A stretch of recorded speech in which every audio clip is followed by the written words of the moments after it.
another episode of Coffee with Matt. And I'm Matt Zerbe, owner of Wasco Nursery here in St. Charles, Illinois, and happy to be with you this morning. This is a kind of kickoff to our spring season. Certainly starting to feel a little bit more like spring outside, that's for sure, and the forecast is looking great. Snow is melting.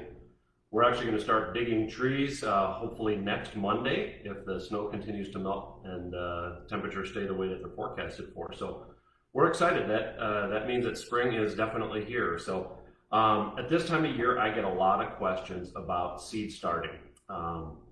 Starting your vegetables, herbs, even flowers indoors. And I think the reason that I get so many questions is that it can be very intimidating for people. So I wanted to start off with just a little caveat, and that is, don't be afraid of failure.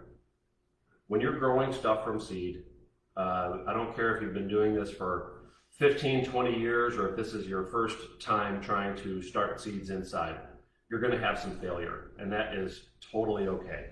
It happens. You're not out a whole lot in terms of financial outlay, that type of thing. Maybe you lost a couple of weeks of growth.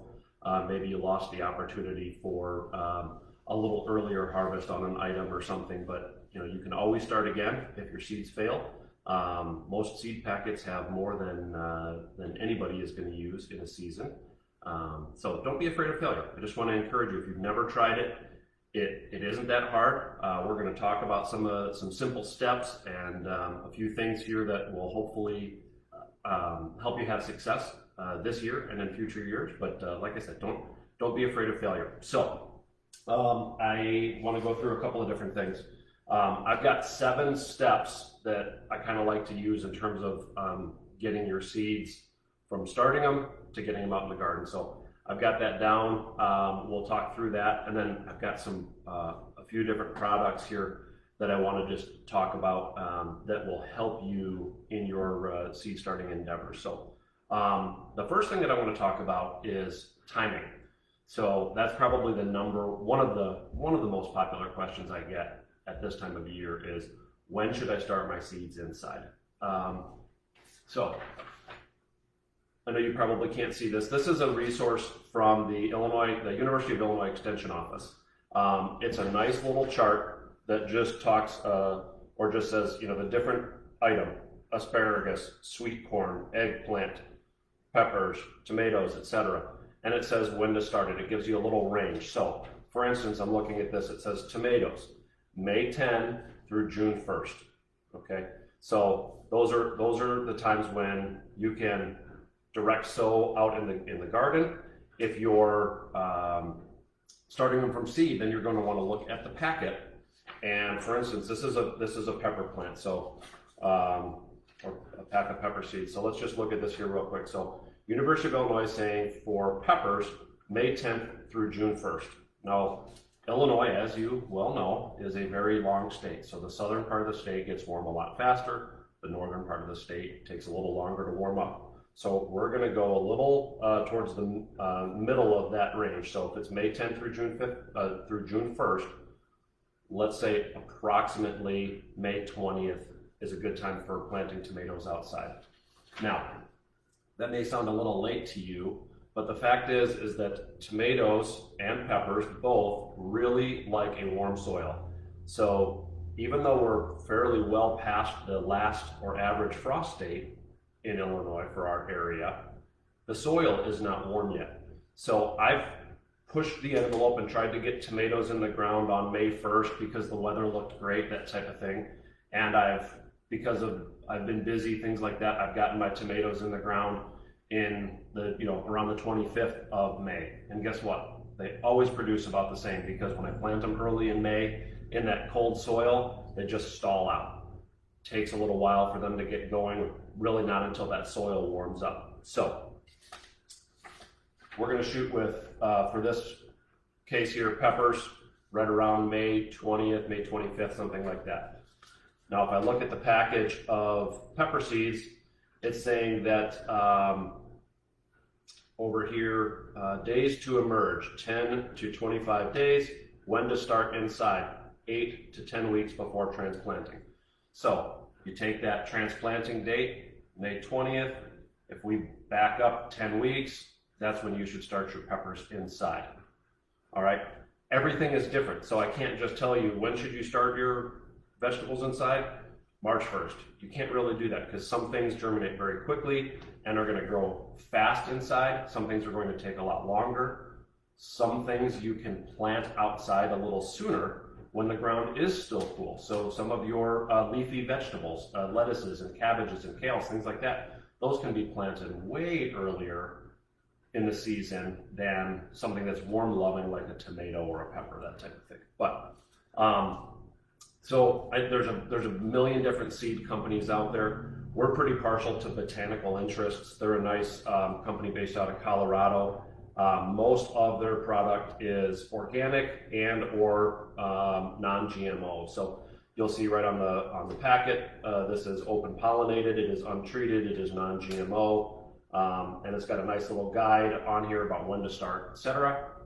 And if we cut this package open, there's even more information on the inside. So that's one of the things I really like about Botanical Interest is they give a lot of information about each specific variety. It's not just generic information on seed starting. So that's the first thing that we want to talk about is timing. When should we start our plants inside? So that's step one. Step two is to find the right container. So I brought a couple of different containers here that I wanted to talk about. And okay, this is just a nice simple seed starting tray. So it's got, we'll just take it out of its packaging here. So you've got a nice carrier tray.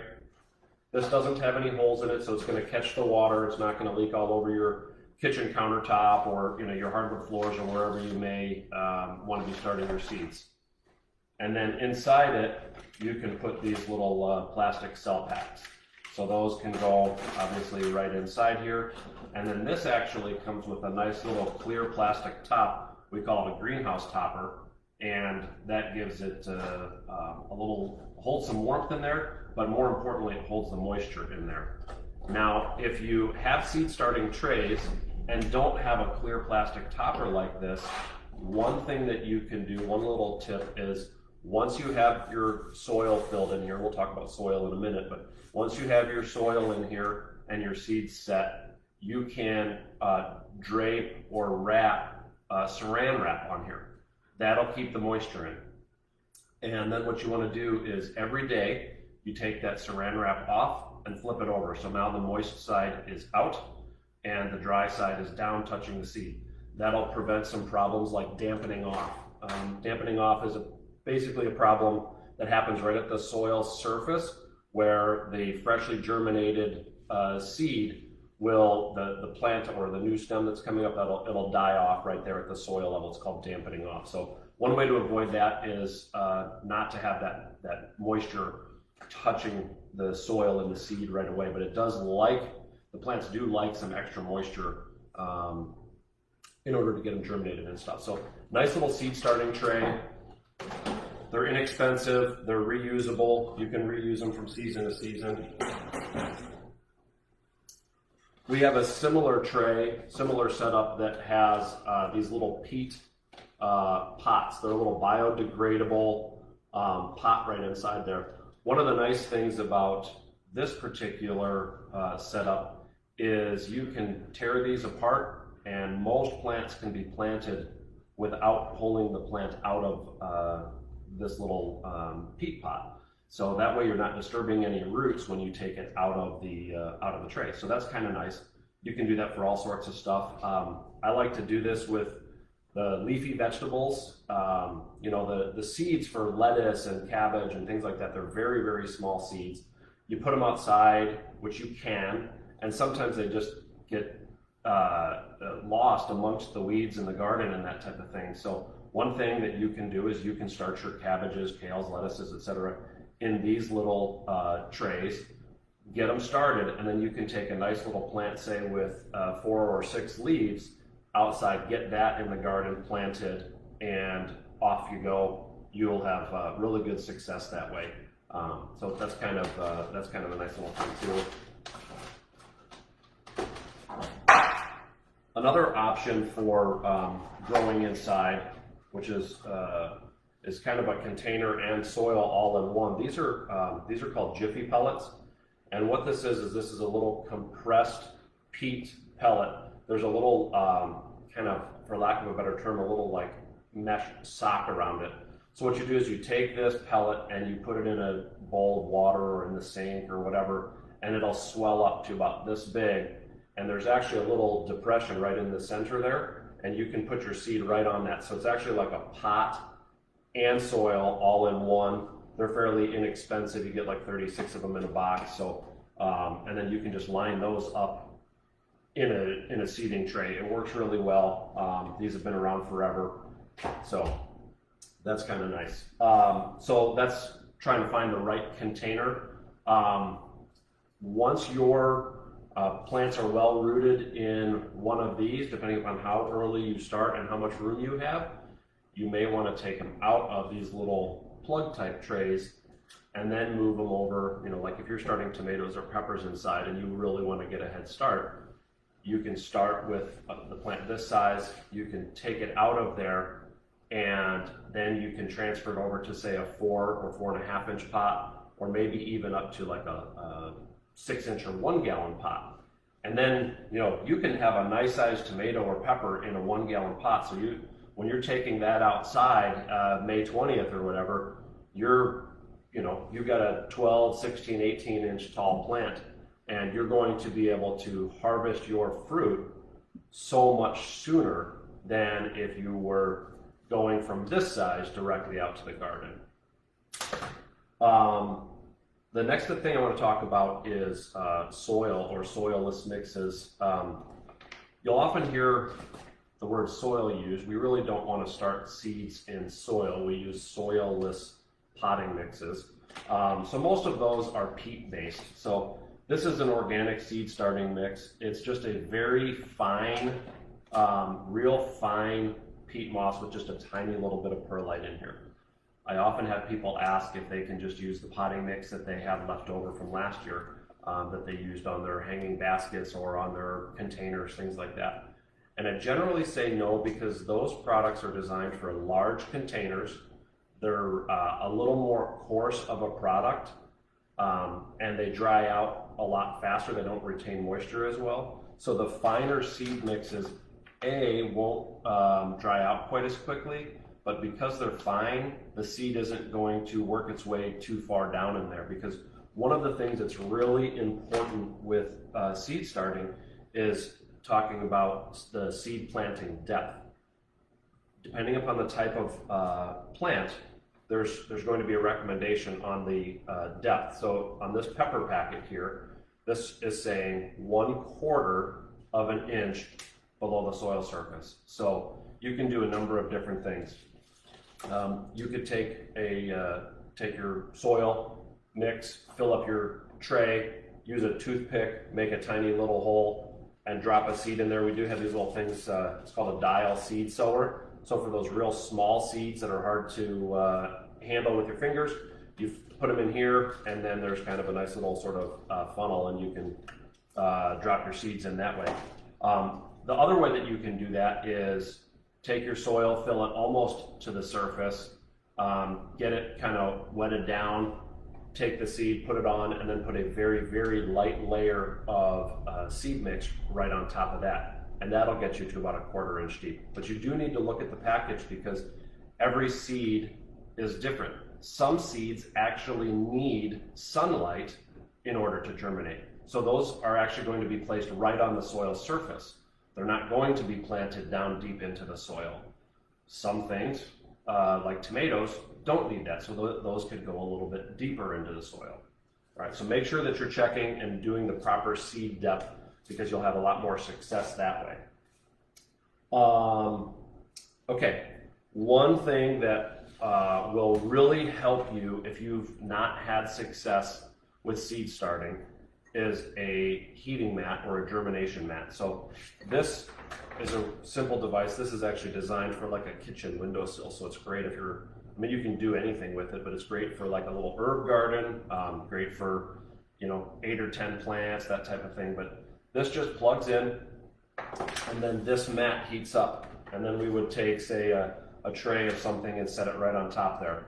And what this does, a heating mat like this will raise the soil temperature about 20 degrees. So if you have your thermostat at home set at 68 and maybe near that window is just a little cooler than that, maybe it's 60, 62, adding 20 degrees, that's going to get it up around 80, which is really where most of these plants would like the soil to be in order for germination. So specifically your warm loving things, basil, rosemary, peppers, tomatoes, all of those kind of things are really going to love this.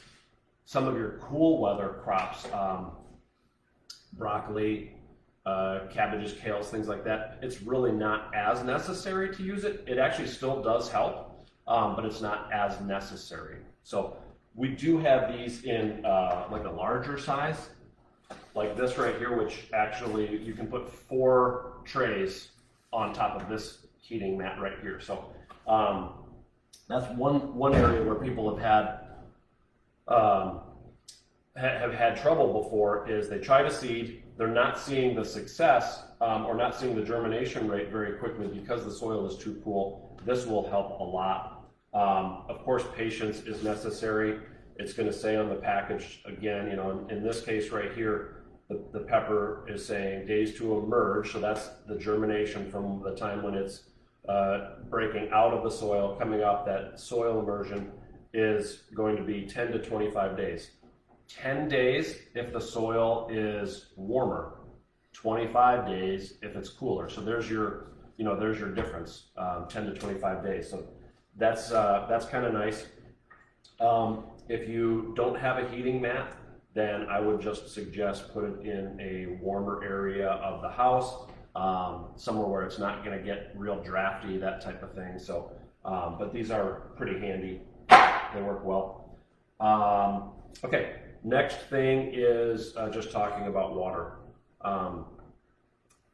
When you're first starting your seeds, like I mentioned before, moisture is important, but you don't want to overwater the soil mix. So when you're first getting started, if you're using the Saran Wrap method, or you have one of these trays that has a greenhouse topper on it, you can initially wet the soil, put your Saran Wrap or your greenhouse topper on it, and you're probably not going to water again until the seeds actually emerge, unless it's just really warm in your house or it's getting a lot of sun and you see that the soil color starting to change. So with most of these peat moss type mixes, when it's dry, it's going to be a much lighter brown.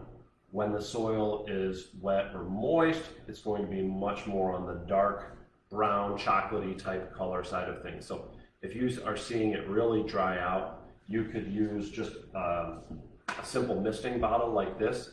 You want to be real careful not to use like a watering can, or certainly not like a hose or rain wand or something like that on a tray of seeds, because the water pressure, even just a big droplet, is going to possibly disturb it, push the seed down too far, or expose too much of the seed. There's all sorts of things that can happen. So I just like to use a simple little spray bottle like this, and then just, if I need to, if the soil's drying out too much, I take that greenhouse topper or take that Saran Wrap off and just kind of spritz the surface, and that works really well. So this is just a simple like $2 spray bottle that I got at the hardware store. So that works really well.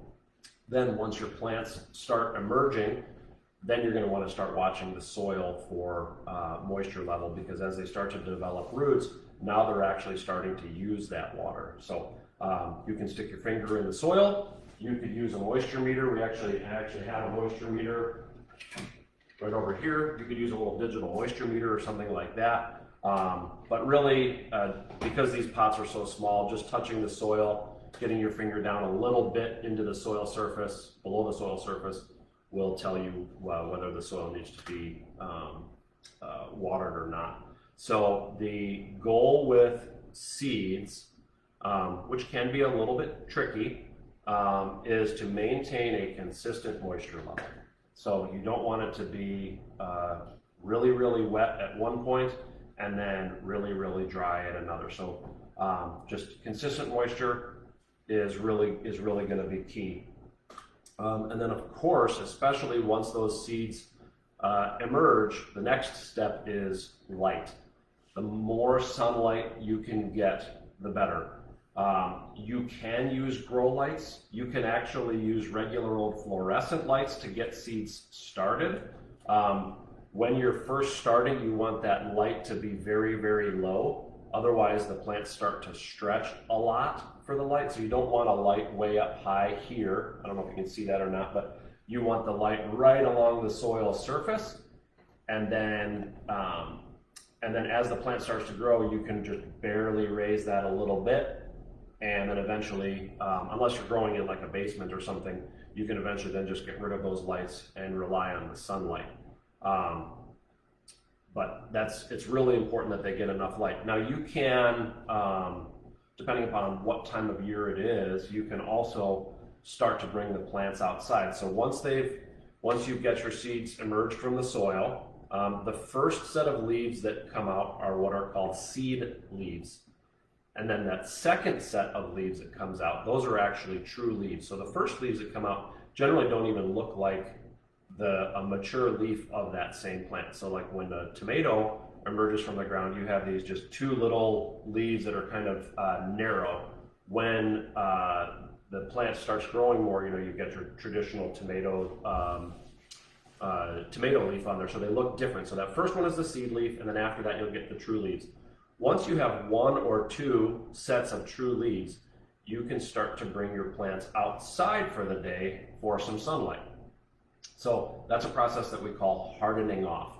And the purpose there is you don't want to take a plant that's been grown in your home or in a greenhouse, and then where it's been growing in no wind, perfect conditions, the temperature never changes, all that kind of stuff, and then take it outside. It's going to go into shock. Oftentimes it dries out. It can't adapt quick enough. So we want to go through this slow process called hardening off. And one way that you can do that is to take your seeds outside during the heat of the day. Again, you want to obviously watch the temperatures. If it was in the 30s, you wouldn't want to do this. But if the daytime temperature was in the upper 40s, 50s, things like that, even on a day like today should be, I believe, is you could take that seed tray outside, leave it outside for about an hour. You don't want it in the hot, direct sunlight, especially if the seeds are still real small or your seedlings are still real small. Find a partially sunny, partially shaded spot, or just a shaded spot. Bring it outside, leave it out for about an hour.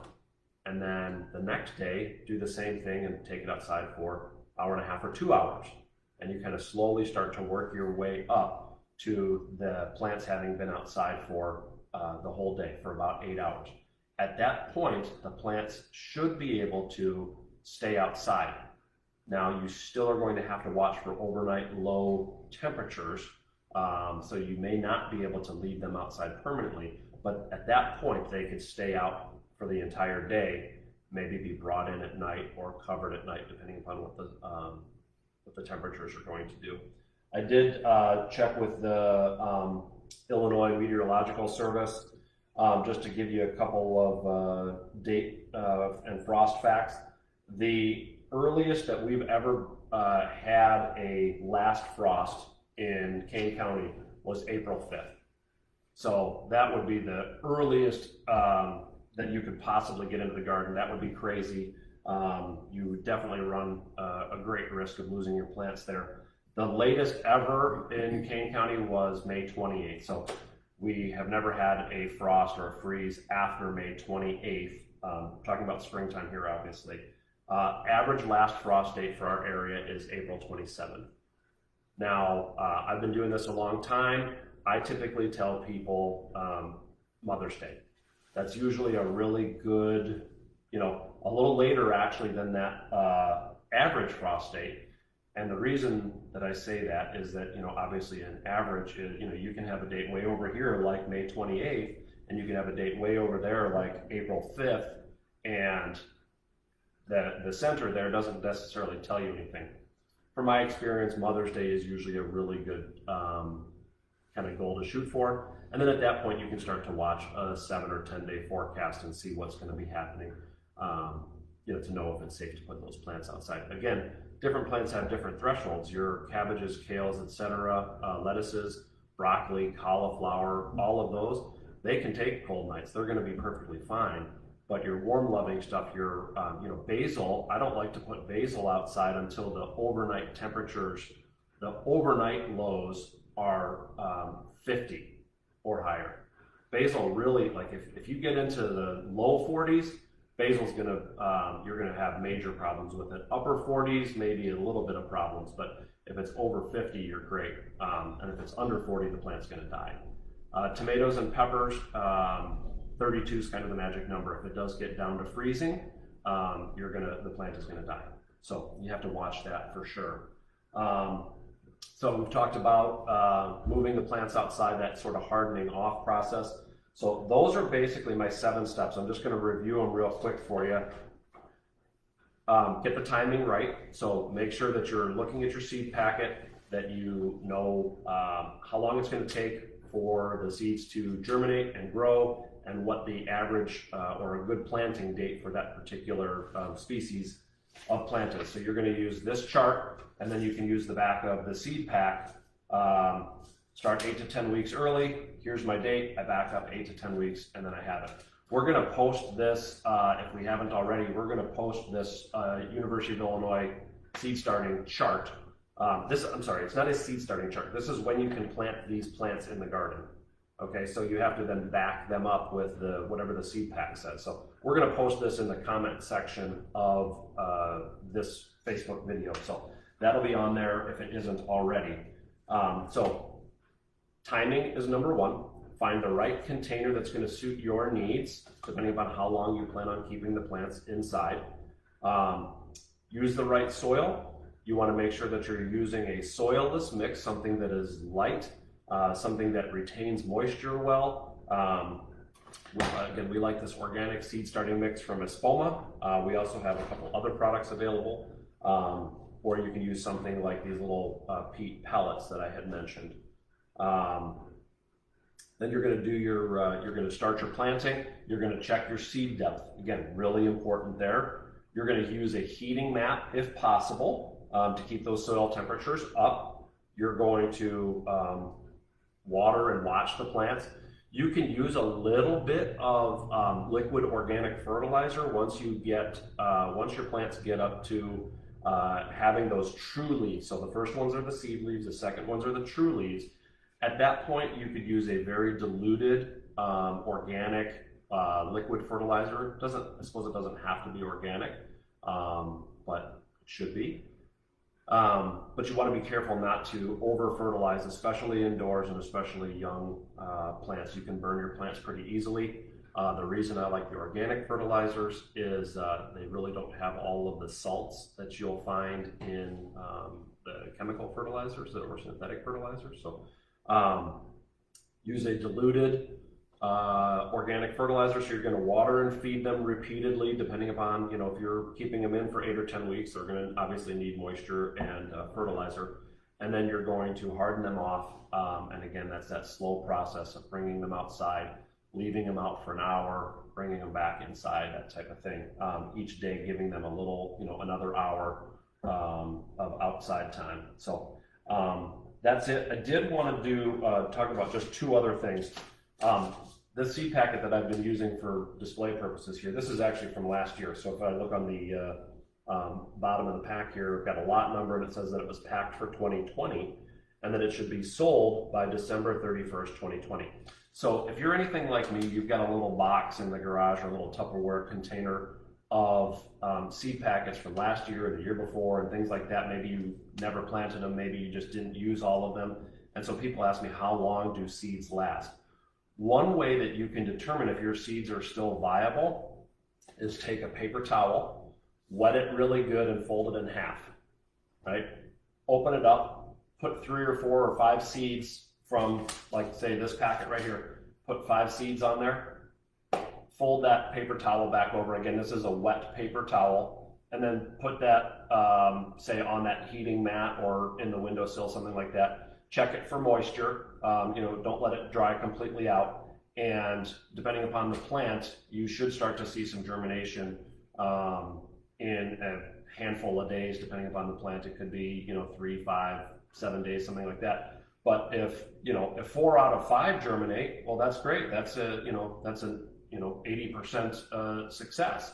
If only 1 out of 5 germinate, now you're down to 20%, and you may want to seed extra. So if you have a whole seed packet, but it's only 20% are germinating, then, and you want 10 plants, you're just going to have to plant start a lot of extra seeds to get those 10 plants. But there's absolutely nothing wrong with using old seed if it's still viable.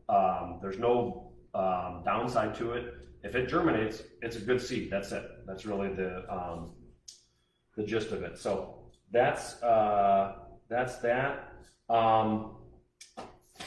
That is all I have about seed starting. I know Megan's answering questions. Thanks, Megan, for being here. She's always here to answer your questions as you post them in the comment section. But I also wanted to talk about just a couple of other things because it's finally starting to warm up. We are finally starting to see the sun, and the snow is starting to melt. There's a handful of things that you can be doing in the yard, or some of the questions that I've been getting. So I just wanted to kind of address a couple of those things. One thing that I wanted to mention first is I've been seeing an awful lot of rodent damage on plants. Rodents being voles, mice, rabbits, and deer. I know that deer aren't really rodents, but I put them in the rodent category as it relates to the garden. They are pesky. So on some plants, you're going to see where the, say, mice or rabbits have gnawed the bark off of the stem of the plant. So woody plants like burning bush, chokeberry, cherries, all sorts of things like that, they've gnawed the bark off there. There's not a lot you can do about that at this point, but you can watch the plant. If the bark has been taken off all the way around the plant, so if it's been gnawed and chewed off all the way around a stem, that stem will most likely need to be pruned out. If they've only chewed a portion of it, then you could either put some chicken wire or something around it to protect it from further damage, or we have a product called Plant Skid. Plant Skid is a really effective animal repellent. It comes in a liquid form and can be sprayed directly on the stems of plants. The reason we're seeing so much rodent damage this year is because we had so much snow cover. So a couple of things happened. A rabbit standing on its hind legs feeding can usually get, surprisingly, can get up around 18 inches, sometimes even 24 inches high in terms of feeding. This year, with 30 or 36 inches of snow, we're seeing rabbit damage 4 feet off the ground because they're up on top of the snow and can gnaw at some of that stuff. So you're seeing it a lot higher than normal. You're also seeing a lot more damage because we had so much snow cover here late in the year. There weren't a lot of options for the deer and rabbits to eat. They didn't have access to some grassy patches that are still open, things like that. Everything was covered in snow, so they're resorting to things they don't like, which is more like chewing on woody plants, bark, things like that. That's not their first choice, but if that's all they have, they will eat it. So that's why we're seeing some of that now. So go out and check for that kind of stuff. Check for broken limbs, damaged stems, things like that. We actually had a pretty excessive windstorm. I think it was in January, but we had it was starting to snow. There was kind of one of these like thunder snow type storms that was coming in. It got real windy. I've noticed kind of a fair amount of damage to like white pine. I had a couple of fairly large broken limbs in an old elm tree that fell down in the yard, and just had to clean them up and then find where that branch fell or broke from, and then try to give it a nice clean cut, because we don't want to leave that broken, jagged, nasty end. That isn't going to heal very well. It's also not very attractive. So we want to give that a nice clean cut back closer to the stem where it can heal over properly. So check for broken branches, that type of thing. As far as cutting back plants, that type of thing, This is a great time of year to get started in the garden. You can start trimming back like ornamental grasses, things like that maybe you left up for winter interest. If you are gardening for wildlife, if you have a pollinator garden or natural areas, or you're just really into the wildlife birds, pollinating insects, butterflies, etc., you may actually want to leave those last year's plant growth. So, I'm thinking about perennial plants, coneflowers and goldenrod and grasses and things like that. There's a lot of insects that have laid eggs and or overwinter in some form or fashion on that plant material. So if you cut that all down, stuff it in lawn bags and give it to the city, or burn it, or whatever the case may be, then those insects that have overwintered on those plants obviously are not going to further their life in whatever capacity that would be. So you can leave that stuff out there until the daytime temperatures start to get at or above 50 on a regular basis, which we're almost there. The other thing you can do is cut that material down, but leave it somewhere in the yard, depending upon your property size. If you've got an area where you can cut some of that stuff down and kind of put it at the back of the property for a time being, that type of thing, that would be okay. But just a couple of tips there. It's a great time to trim back some of your later blooming things. So something that bloomed in the summer, perhaps like limelight type hydrangeas, which are what we call paniculata hydrangeas. They have a big cone-shaped brown flower head left on them. Those can be trimmed off right now. What you don't want to be trimming right now are going to be your early blooming plants. So things like lilacs, fragrant viburnum, forsythia, magnolias, all of those plants set their flower buds in the late summer or early fall last year. And if you trim them now, you're going to cut off those flower buds. We don't want to be pruning maples at this time of year because the sap is starting to flow, and then you will have a lot of excessive bleeding or sap dripping out. So we don't want to do that. You have about another week or two to trim oak trees. We like to trim oaks when they're dormant. That is very specific timing to prevent a disease called oak wilt from being transferred among trees. So with oaks, we only want to trim them during the dormant season. If you have pruning questions, this afternoon I'm going to be teaching a class at Horon Farm, which is on Horon Road, just north of Silver Glen Road in Campton Hills, St. Charles, West St. Charles area. You can go to our Facebook page and find the Eventbrite link. It is outdoors, it is limited. We're still trying to follow the state's COVID restrictions, etc. So we do have a limit to the number of people that can attend, but it's $15. I'm donating all of the proceeds of that back to the Campton Open Space Foundation. So they're working out here to preserve and protect the properties and give us a great place to go and hike and watch wildlife, etc. So we love to support that. So that's today at 1 o'clock. Other things you can be doing in the garden right now is just preparing your your vegetable garden. For instance, you can start to clean up. You can start to put some compost out there. There is little to no frost in the ground at all, so you can actually start to work the soil if you want. If you have your own compost pile, or if you want to have some compost delivered from us, we're already doing that. So you can start to work on some of those types of things too. There was one other item I was going to mention. Next week we'll have another coffee chat next week, and one of the things I plan on talking about next week is lawn repair. After a very snowy winter that we just had and rodent damage, things like that, I'm getting a lot of questions about lawn repair and some things along those lines. So we're going to talk a little bit about that next weekend, among other things. So welcome back. Happy that you're with us today. It is really great to be back. It has been a long, cold winter, especially with COVID. I know we've all been cooped up inside a little more than we'd like, but hopefully the trend is that hopefully we're nearing the end of that, but we'll see. But spring is coming, which means that we can get back out into the yard and do outdoor things again. So really looking forward to seeing you in the coming weeks, and until next time, thanks for being with us.